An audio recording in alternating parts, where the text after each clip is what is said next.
Hello दोस्तों, फिर से आपका लक्ष्य द गोल एकेडमी में स्वागत है। और आज का हमारा जो विषय है वो टीजीटी के कॉमर्स में टीजीटी कॉमर्स का हमने लास्ट वीडियो में जर्नल एंट्री लेजर और journal entry ledger trial balance के कॉन्सेप्ट को मैंने खत्म कर लिया था। आज हम थोड़ा सा और लेवल को बढ़ाएंगे और आज का हमारा जो टॉपिक है अकॉर्डिंग टू सिलेबस टीजीटी के अकॉर्डिंग वो सिलेबस होगा आज का पार्टनरशिप। आज हम अपना स्टार्ट करेंगे पार्टनरशिप क्लास 12। आइए, पार्टनरशिप अगर हम शुरू करने से पहले बता दूं कि जो पार्टनरशिप जितने भी पार्टनरशिप चलते हैं उनका जो भी कंट्रोल या जो भी रूल रेगुलेशन जनरली बनता है वो पार्टनरशिप एक्ट 1932। किसमें? 1932। पार्टनरशिप एक्ट क्या है? 1932। ठीक है ना। पार्टनरशिप होती क्या है? दो या दो से अधिक व्यक्ति मिलकर जब किसी भी फर्म को स्टार्ट करते हैं, दो या दो से अधिक व्यक्ति मिलकर जब किसी फर्म को स्टार्ट करते हैं और उनसे होने वाला जो प्रॉफिट या लॉस है उसे आपस में जब शेयर करते हैं वही कहलाता है पार्टनरशिप। हमने कहा दो या दो से अधिक, यानी पार्टनरशिप में जो पहला पॉइंट तो क्या हो गया? Partnership act 1932। पार्टनरशिप में जो पार्टनर्स की मिनिमम संख्या होती है दोस्त, पार्टनर्स की मिनिमम नंबर ऑफ पार्टनर्स, यानी पार्टनर्स मिनिमम कितने होने चाहिए? मिनिमम आपके पार्टनर्स 2 होने चाहिए। पार्टनरशिप में मिनिमम पार्टनर्स कितने? 2। सर ये बताइए मैक्सिमम, तो एक चीज बता दूं, मैक्सिमम पार्टनर्स की जो चर्चा है वो पार्टनरशिप एक्ट में नहीं है। पार्टनरशिप एक्ट सिर्फ मिनिमम नंबर की चर्चा किया है, यानी पार्टनरशिप एक्ट 1932 सिर्फ ये बताया है कि पार्टनरशिप में मिनिमम कितने पार्टनर्स होने चाहिए? 2। लेकिन पार्टनरशिप एक्ट 1932 ने ये चर्चा नहीं किया है कि मैक्सिमम कितने होने चाहिए। हाँ, मैक्सिमम चर्चा जो है पार्टनर्स की वो कंपनी एक्ट 13 कंपनी एक्ट 2013, माफ करिएगा दिमाग में कुछ और चल रहा था। कंपनी एक्ट 2013 में मैक्सिमम नंबर ऑफ पार्टनर्स की चर्चा की गई है, उसमें बताया गया है 50। रूल कंपनी एक्ट 2013 के रूल ध्यान समझिएगा, रूल 10 में यह बताया गया है कि अपने मैक्सिमम नंबर ऑफ पार्टनर्स कितने होने चाहिए? 50। पहले 100 था, लेकिन जब नया कंपनी एक्ट 2013 आया उसने कह दिया मैक्सिमम नंबर पार्टनरशिप अगर आप चला रहे हो तो मैक्सिमम नंबर ऑफ पार्टनर्स कितने होने चाहिए? 50। ठीक है ना। रूल 2014, ठीक है, बिजनेस एक्ट 10 के अकॉर्डिंग 50 होने चाहिए। ठीक है सर। अब देखिए होता क्या है, 4th पॉइंट में आते हैं। तो पहला क्या निकला? पार्टनरशिप एक्ट 1932, मिनिमम पार्टनर्स कितने हैं? 2, maximum 50 according to company rule 2014। अब द कंपनी एक्ट 2013, लेकिन कंपनी रूल 2014 के मिसलेनियस 10 में मैक्सिमम नंबर ऑफ पार्टनर्स कितने होने चाहिए? पार्टनरशिप में 50 होने चाहिए। डन। ठीक है सर। अब आइए मेरी बात सुनिए, पार्टनरशिप में क्या होता है ना, बहुत ध्यान से सुनना। पहला हमें जो होता है पढ़ना है बच्चा, इसमें fundamental of partnership, fundamental of partnership. ठीक है। और दूसरा इसमें हमें मतलब पार्टनरशिप जितने भी हैं, फंडामेंटल हो या एडमिशन हो या रिटायरमेंट हो या डेथ हो या डिसोल्यूशन हो, वो सारे पॉइंट इस टीजीटी के लेवल में कवर किए जाएंगे। अब आज थोड़ी सी हम चर्चा करेंगे किस बारे में? तो आज हम चर्चा करेंगे फंडामेंटल ऑफ पार्टनरशिप के बारे में। देखिए फंडामेंटल ऑफ पार्टनरशिप क्या है, इसमें मेरी बात ध्यान सुनना। जैसे मेरी बात सुनना, क्लास बहुत ध्यान समझिएगा, मान लो ये जो होता है प्रॉफिट एंड लॉस अकाउंट, आपने क्लास 11th में पढ़ा होगा या हमेशा आपने बीकॉम में भी कहीं पढ़ा होगा प्रॉफिट एंड लॉस अकाउंट। पता है क्लास 11 में क्या होता था? जब हमारा जो फर्म है अगर वो सोल प्रोप्राइटरशिप के नेचर का है, सोल प्रोप्राइटरशिप के नेचर का यानी जहां पे सिर्फ ओनर उसका सिंगल ओनर होगा, वहां पे जो भी प्रॉफिट एंड लॉस होती थी वो सिंगल ओनर लेके चला जाता था और उसके लिए हम क्या बनाते थे?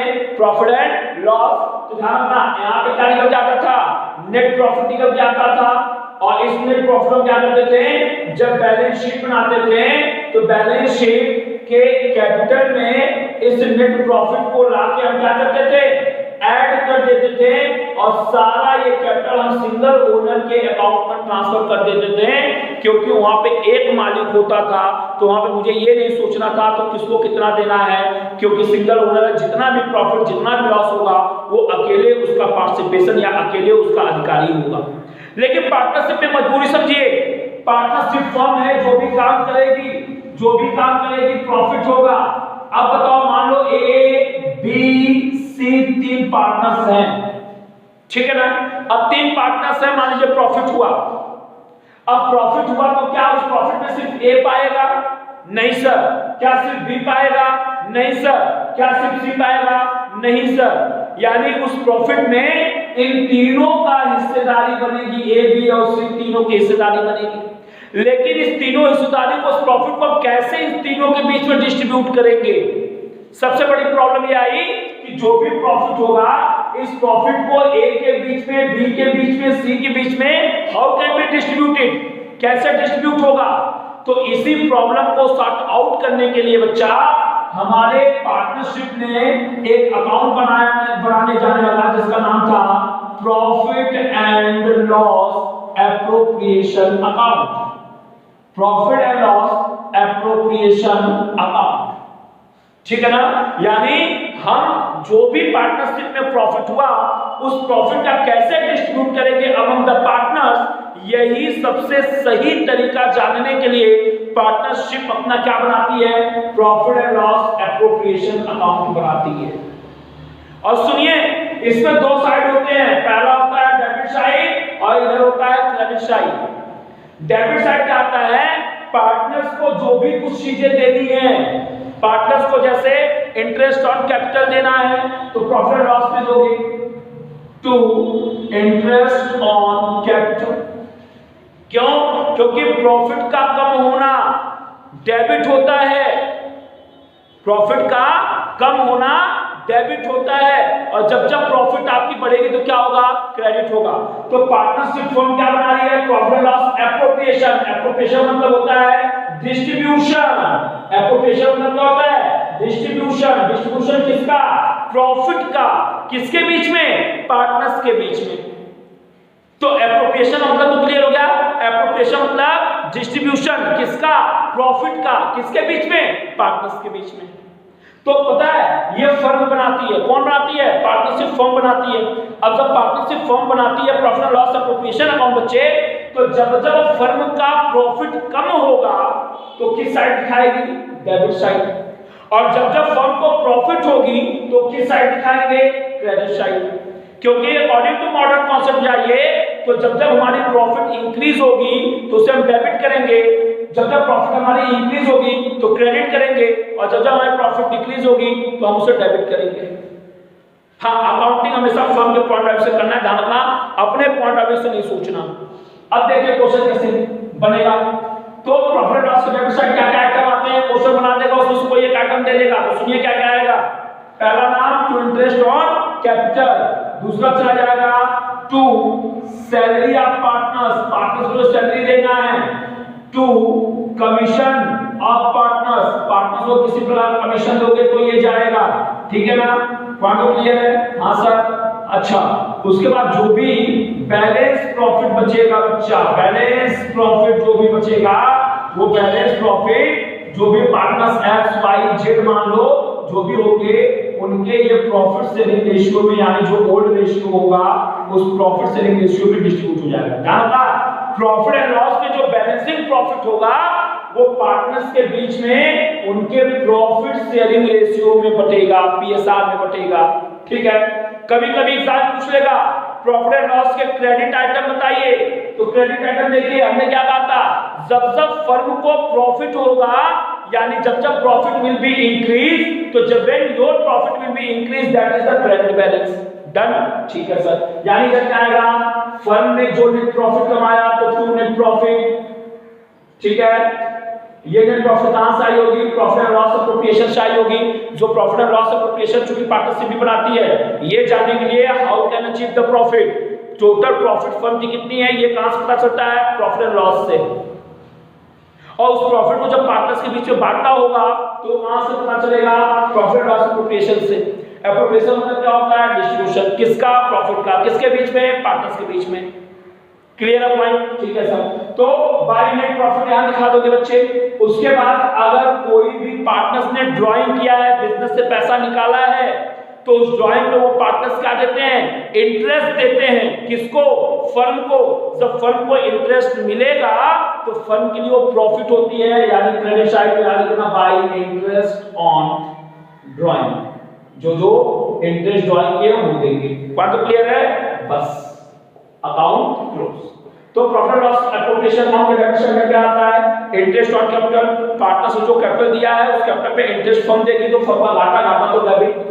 सैलरी, किसी पार्टनर को सैलरी देने का एग्रीमेंट है तो वो देना पड़ेगा।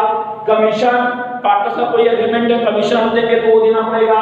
और जो भी प्रॉफिट है, बैलेंस प्रॉफिट को पार्टनर्स के बीच में किस हिसाब से, उनके प्रॉफिट शेयरिंग रेशियो में। ध्यान रखना, ये पूछ लेगा कि जो पीएल एप्रोप्रिएशन में बैलेंस प्रॉफिट बचती है किस रेशियो में बांटा जाता है पार्टनर्स के बीच में, तो प्रॉफिट शेयरिंग रेशियो में। जो उनके बीच का प्रॉफिट शेयरिंग रेशियो होगा उसके बीच में बांटा जाएगा।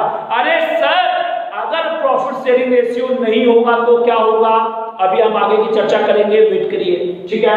और क्रेडिट साइड क्या आएगा, जो भी हमारी प्रॉफिट होगी कंपनी को वो आएगा, और अगर कोई पार्टनरशिप ड्राइंग का उस ड्राइंग पे अगर इंटरेस्ट आएगा तो वो आएगा। यहां तक तो क्लियर है।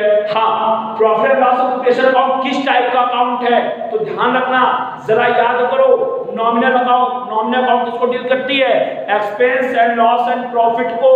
नॉमिनल अकाउंट किसको डील करती है, एक्सपेंस, प्रॉफिट एंड लॉस को।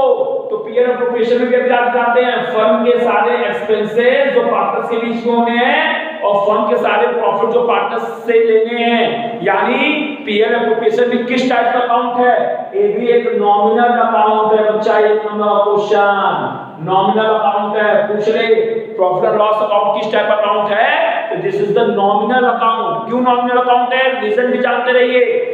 क्योंकि प्रॉफिट, जो भी नॉमिनल अकाउंट है वो प्रॉफिट एंड लॉस और एक्सपेंस को डील करता है। पीएल एप्रोप्रिएशन क्या दिखा रहा है, एक्सपेंस और प्रॉफिट जो दिखा रहा है, यानी उसे सिर्फ दिखा रहा है कौन सा अकाउंट, नॉमिनल अकाउंट। ठीक है सर, ठीक है, हो गया बच्चों, कॉपी कर लीजिएगा। अब आपको ध्यान के, जब भी कोई प्रॉब्लम आए डाउट सेशन में या कमेंट में लिख के बताइए। और अगर आपको हैंड राइटिंग पीडीएफ नोट्स चाहिए तो पीडीएफ नोट्स भी हमारे पास अवेलेबल है, टीजीटी पीजीटी सिलेबस का, वो भी आपको मिल जाएगा। हाँ, ऑनलाइन क्लासेस भी चल रही हैं, लिमिटेड सीट है हमारे पास 15 रजिस्ट्रेड की, जिसमें से कि 9-10 बच्चे हमारे साथ जुड़ चुके हैं। और आपको भी लेना है तो जितना जल्दी करिए, कर सकते हैं। लक्ष्य द गोल एकेडमी आपको एक ऑफर दे रहा है कि टोटल आपसे ऑनलाइन क्लास सारे सिलेबस कवर होंगे ओनली 1500 में। 1500 में ऑनलाइन कॉमर्स का, अकाउंट्स, इकोनॉमिक्स, स्टैट्स और बिजनेस का पूरा अकॉर्डिंग टू सिलेबस आपको ऑनलाइन क्लासेस प्रॉपर मिलती रहेंगी। आइए अब देखिए बच्चा, एक हमारे इसी फंडामेंटल में चर्चा चलती है पार्टनरशिप डीड की। पार्टनरशिप डीड की, पार्टनरशिप डीड क्या होता है, जिसे हिंदी में कहते हैं साझेदारी संलेख। हिंदी में कहते हैं साझेदारी संलेख, साझेदारी संलेख क्या होता है, ये बड़ा इंपॉर्टेंट चीज होती है पार्टनरशिप में।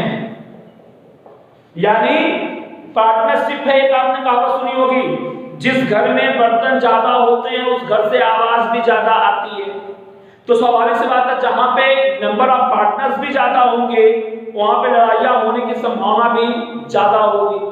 तो पार्टनर्स के बीच में फ्यूचर में कोई लड़ाई झगड़े ना हो, कोई कॉन्फ्लिक्ट ना हो, उनके बीच में कहीं कंट्रोवर्सी ना आए, उसी चीज से बचने के लिए जब हम सारे एग्रीमेंट को, जो भी हमारे बीच में और पार्टनर्स के बीच में एग्रीमेंट होते हैं, वो सारे एग्रीमेंट को जब हम एक रिटन फॉर्म में कर देते हैं, रिटन फॉर्म में कर देते हैं, तो वही चीज कहलाने लगती है पार्टनरशिप डीड। यानी हमारे बीच में, पार्टनर्स के बीच में, when among the partners all terms and condition in a written form, that is called of the partnership deed। हाँ देखो, पार्टनरशिप डीड पहले बता दूं, may be oral may be written, oral भी हो सकता है, रिटेन भी हो सकता है। अगर आ जाए पार्टनरशिप में भी written, oral, both, none of this, तो ध्यान रखना partnership deed may be written, may be retain,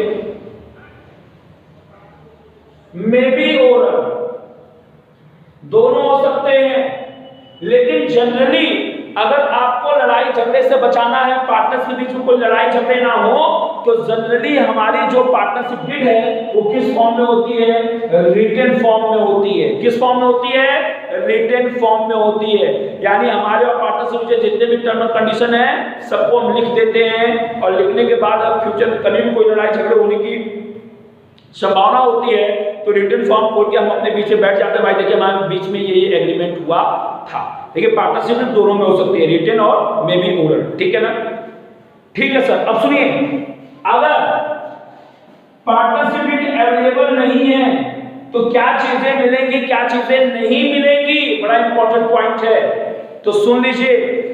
पहली, अगर पार्टनरशिप डीड, मैं यहां लिख रहा हूं, इफ पार्टनरशिप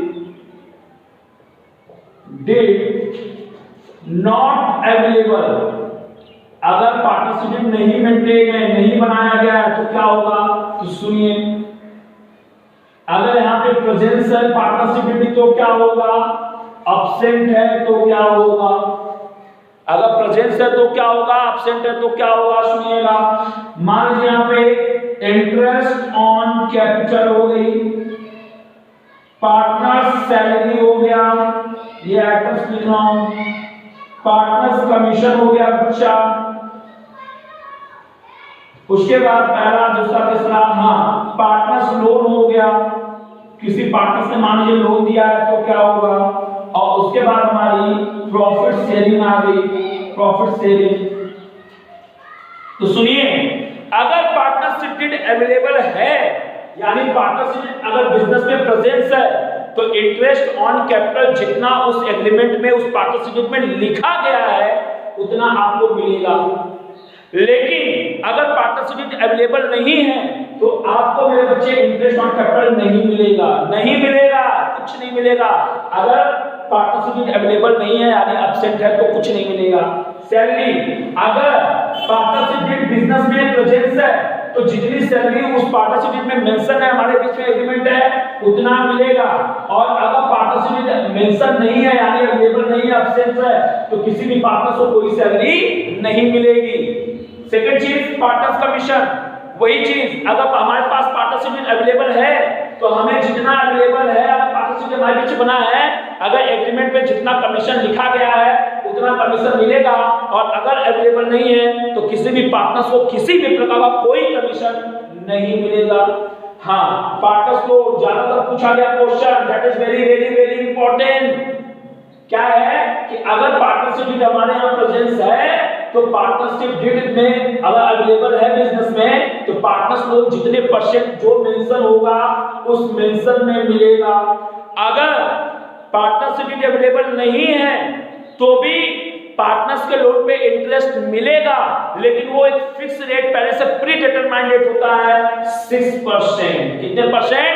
6%। वो भी क्या? Per annum. अगर प्रेजेंस नहीं है, ध्यान से, पार्टनरशिप डीड अगर अवेलेबल नहीं है तो भी हमें पार्टनर्स ने कोई लोन दिया है तो उस लोन पे भी 6% पर एनम के साथ कोई इंटरेस्ट उस लोन पे देना पड़ेगा। और प्रॉफिट शेयरिंग रेशियो में भी सुनिएगा, अगर पार्टनरशिप डीड हमारे पास प्रेजेंस है तो पार्टनरशिप डीड में जो हमने रेशियो मेंशन किया उस रेशियो के अकॉर्डिंग हमें प्रॉफिट का डिस्ट्रीब्यूशन करना पड़ेगा। लेकिन अगर पार्टनरशिप डीड अवेलेबल में मेंशन नहीं है, पार्टनरशिप डीड में नहीं लिखा गया है कि हम प्रॉफिट को पार्टनरशिप में कैसे बांटेंगे, तो ध्यान रखना हमेशा हमारी प्रॉफिट जो हमारे पार्टनरशिप में बटेगी वो इक्वली बटेगी। यानी जितने पार्टनर्स मान लो 3 पार्टनर्स हैं तो 1:1:1 1 यानी पार्टनरशिप अवेलेबल होगी तो जैसे बोलेगा वैसे प्रॉफिट को बांटना है, अगर अवेलेबल नहीं होगी तो प्रॉफिट शेयरिंग रेशियो को हमें हमेशा क्या रखना है, इक्वल रखना है। तो चलिए आज की क्लास मैंने आपको यहाँ तक कवर किया। जो भी अगर आपको देखिए अगर पसंद आए मेरा वीडियो लाइक करिए, सब्सक्राइब करिए, शेयर भी करिए और लक्ष्य द गोल एकेडमी के साथ बने रहिए ताकि आपके सारे डाउट इसी चैनल पे क्लियर होंगे। प्रॉपर वे में आपको वीडियो मिलेगी। लिमिटेड सीट है, जल्द से जल्द आप एडमिशन करने के लिए कॉल करिए, डिस्क्रिप्शन बॉक्स में आपको नंबर दिया गया है, आप कांटेक्ट करिए। पीडीएफ नोट चाहिए वो मांगिए। बस मेरा एक लक्ष्य द गोल एकेडमी में मेरा एक लक्ष्य है कि आपके एग्जाम को क्रैक कराना है। एनी हाउ एनी कंडीशन दान दान दंड भेद लगा के आपको क्रैक कराना है और आपका टीजीटी फाइनल ही एक सीट आपकी पक्की है। ओके दोस्त, बाय, फिर मिलेंगे इसी